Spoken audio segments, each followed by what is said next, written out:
We are Onyx Imaging. We are the highest rated and most reviewed printer service center in Oklahoma.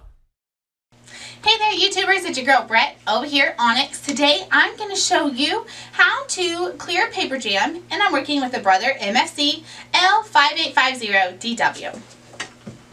So first thing, you want to check under your toner and your drum.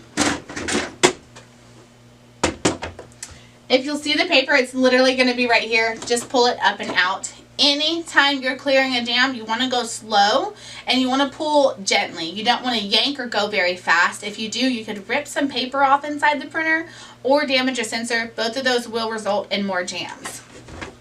Put that back in. Next place you want to look is going to be the back.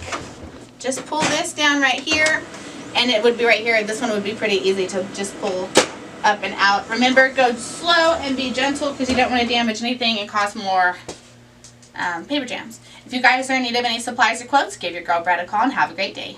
Thank you for watching.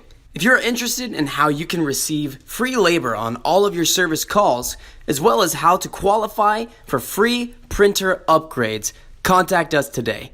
We are here for all of your printer and office supply needs.